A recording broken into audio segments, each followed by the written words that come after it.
So why do we gather together to sing? Because we have a God who is worthy of celebrating. And our singing, our congregational singing, is a public enjoyment of who God is. That's what I love. Some of the phraseology in this passage, you look at verse 27, it says they were singing joyfully. In verse 31, it wasn't just two choirs, it's two large choirs. Verse 43, they offered great sacrifices. And then listen to this language. They're rejoicing with great joy, and the women and children also rejoiced, and the joy of Jerusalem was heard far, far away. In other words, it was loud. This people who'd been through exile had come back together, worked hard to rebuild the temple, now the city walls, in the middle of years of adversity. They're proclaiming, our God is good. Our God is worthy. It's the same thing we see in the middle of the New Testament, in the middle of great persecution, threats all around. The early church is gathering together for worship to say, our God is good. Our God is glorious. Worship is enjoyment of God. Many times when we come into worship, someone will make a statement to the effect of, hey, don't forget, worship is not about you. And in one sense, that's true. Obviously, we are celebrating the glory of God. But we need to remember it is we who are doing this. We are the ones celebrating His glory. Worship is our enjoyment of Him, our celebration of Him. It's something we get to do. It's not something we have to do. This is not duty as much as it is delight. Or maybe not to pit those against each other. This is delightful duty. The beauty of biblical worship is that we experience great joy when we celebrate the glory of our God. A joy that far surpasses anything this world has to offer. Think Revelation 19. Remember that vision in heaven? John writes in verse 1, after this, I heard what seemed to be the loud voice of a great multitude crying out, singing to God.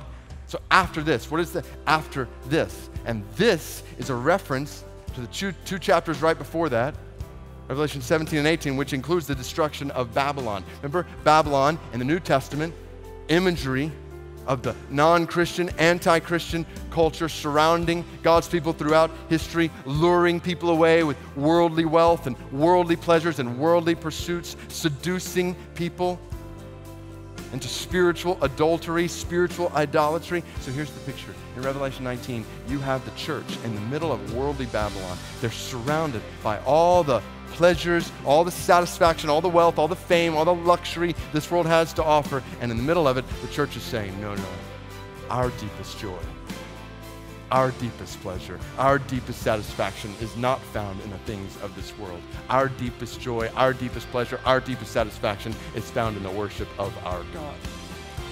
This is God's design for congregational singing. That once a week, the people of God would come together in song, declare in a community, in the midst of a country, in the midst of this world, to publicly declare that we are not and will not be drawn in by the pleasures and pursuits and possessions and wealth and luxury and temptations of this world, because we have found in our God the supreme satisfaction of our souls. And He is more to be desired than anything else this world offers us.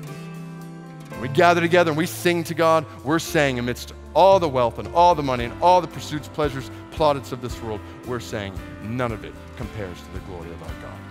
Our God is King forevermore. He is the only one who satisfies our souls.